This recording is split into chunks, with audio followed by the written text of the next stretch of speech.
And I'm compelled to think about how humans, define innovation, because all the examples that you gave are of innovation, becoming better, faster, bigger, prettier, that sort of a thing. And it does seem like, from what Faraz was saying, that there's some movement at a governmental policy level where even if these rules around animal testing were situated, they came into being around the Second World War, we're talking mid-1940s, that now they're being challenged a bit.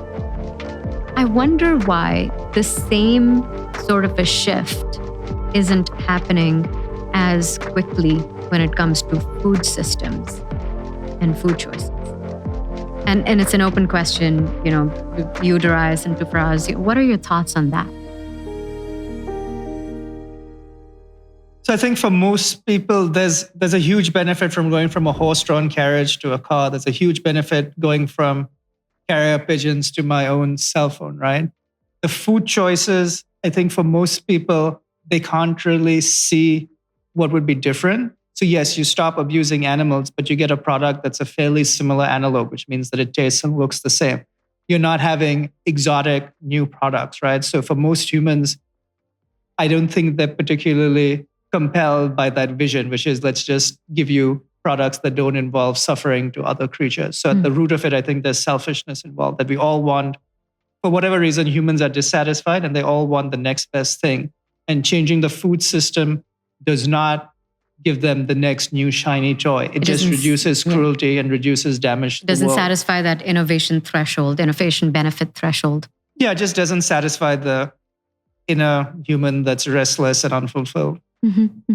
Faraz, your perspective on that? First of all, I want to say that the movement in animal testing is not easy and it's not even fast, right? So these laws changed, but this is like literally since World War II. This is the first time that we actually see a big change, if you call it big.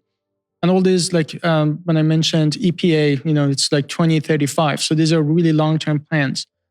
And we actually have a lot of challenge even in biomedical research. We say, hey, here is a faster, cheaper, better method. But I think this dogma, just being dogmatic about new inventions and new things and want to keep doing something that is habitual is the same, whether you're a scientist or you just want your meat, right? So just want to clarify that it's not even easy or fast in the other side. Okay. But I think when you think about food system, it's also much, much, much larger.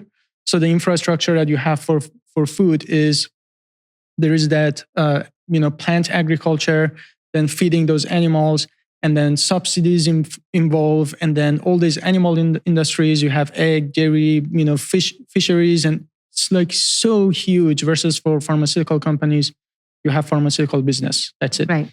And then how much food industries can actually lobby. And also the last thing I say is, I think for ordinary people, they are not doing animal testing themselves. So it's a lot easier to be against something that you're not doing.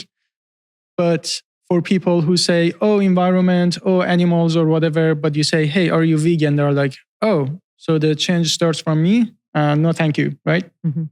So I think it reflects on all of us. Like you and I are not doing animal testing, so it doesn't really impact us. It's easy to be against it and move forward. But when it comes to food, it hits home. It's a very personal, very intimate choice. And it interconnects with religion, with culture and all that, which none of them is a case with animal testing. Yeah. It's definitely more complex.